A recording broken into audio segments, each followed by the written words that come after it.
একটি খবরে বদলে দিল সব। দেশের শান্তির দূত হয়ে বিদেশের মাটিতে দায়িত্ব পালন করতে গিয়ে ৬ জন শান্তিরক্ষীর নাম জড়িয়ে গেল এক হৃদয় বিদারক খবরে। সুদানে ঘটে যাওয়া এক হামলায় প্রাণ হারিয়েছেন বাংলাদেশের ৬ জন বীর সেনা সদস্য। এই খবরে আজ শোকস্তব্ধ পুরো জাতি, দিশেহারা তাদের পরিবার।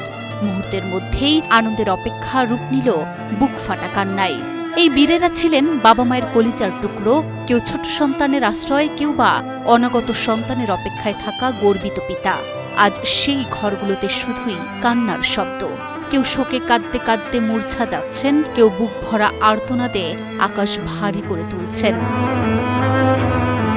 সুদানের আবেই অঞ্চলে জাতিসংঘ শান্তিরক্ষা মিশনের ঘাঁটিতে নৃশংস ড্রোন হামলায় শহীদ হয়েছেন বাংলাদেশের ৬ বীর সেনা।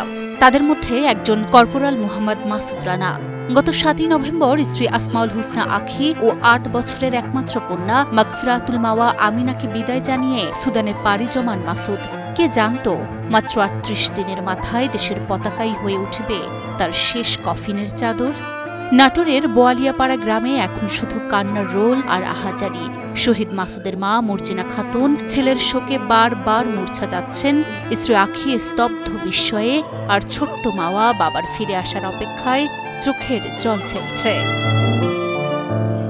এদিকে কিশোরগঞ্জের পাকুন্দিয়া উপজেলার জাঙ্গালিয়া ইউনিয়নের তারাকান্দি গ্রামেও আজ যেন নিঃশ্বাস ভারী হয়ে এসেছে। বাংলাদেশ সেনাবাহিনীর মেসওয়েটার পদে কর্মরত জাহাঙ্গীর আলম আর ফিরলেন না তার প্রিয় ঘরে। আকন্দ বাড়ির উঠোন জুড়ে কান্না আর না ফেরা স্বপ্নের হাহাকার। স্বামীহারা রুবাইয়া আক্তার বারবার মূর্ছা যাচ্ছেন, অন্যদিকে বৃদ্ধ মা বাবা কাঁদতে কাঁদতে বুক ভাসাচ্ছেন। মোনালিসা হেভি ফ্লো 15 পিস প্যাকেটের সাথে ৮ পিসের একটি প্যাকেট একদম ফ্রি। সন্ত্রাসী ড্রোন হামলায় প্রাণ হারানো কুড়িগ্রামের ২ তরুণ সেনা সদস্য সৈনিক মোহাম্মদ মমিনুল ইসলাম ও সৈনিক শান্ত মণ্ডলের শহীদ হওয়ার খবরে স্তব্ধ রাজারহাট ও উলিপুর। দূর আফ্রিকার সুদানে জাতিসংঘের শান্তিরক্ষী হয়ে শান্তি রক্ষায় গিয়েছিলেন তারা, কিন্তু ফিরলেন লাল সবুজের পতাকায় মোড়া শহীদ হয়ে। নিহত শান্ত মণ্ডলের স্ত্রী দিলরুবা খন্দকার বৃষ্টি ৫ মাসের অন্তঃসত্ত্বা। স্বামীর অকাল মৃত্যুতে তিনি বারবার জ্ঞান হারাচ্ছিলেন। এদিকে শহীদ মমিনুল ইসলামের মা মনোয়ারা বেগমের বুক ভাঙা আহাজারিতে শোক ছুঁয়ে গেছে পুরো কুড়িগ্রামকে। জাতিসংঘের শান্তিরক্ষা মিশনে দায়িত্ব পালন করতে গিয়ে শহীদের তালিকায় যুক্ত হয়েছেন রাজবাড়ীর কালুখালী উপজেলার মৃগী ইউনিয়নের হোগলাডাঙ্গি গ্রামের তরুণ সৈনিক শামীম রেজা। আলমগীর ফকিরের বড় ছেলে শামীম গত ৭ই নভেম্বর সুদানের আবেইতে যান দেশের পতাকা বুকে ধারণ করে।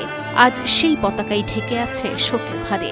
প্রিয় ছেলের অকাল বিদায়ে বাবা মা, স্ত্রী ও স্বজনদের আহাজারিতে ভারী হয়ে উঠেছে শামীমের বাড়ি, আর পুরো গ্রাম জুড়ে বইছে শোক আর গর্ব মেশানো নীরবতা। এদিকে স্বামী নিহত লন্ড্রি কর্মচারী মোহাম্মদ সবুজ মিয়াকে হারিয়ে বাকরুদ্ধ স্ত্রী নূপুর।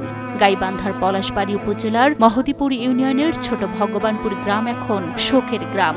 সবুজ মিয়ার মৃত্যুর খবর ছড়িয়ে পড়তেই কান্না আর আহাজারিতে ভারী হয়ে উঠেছে পুরো এলাকা। স্বজনদের আহাজারিতে বাতাস ভারী, আর অল্প দিনের নতুন সংসারের স্বপ্ন ভাঙার যন্ত্রণায় বারবার জ্ঞান হারাচ্ছেন সবুজের স্ত্রী নূপুর।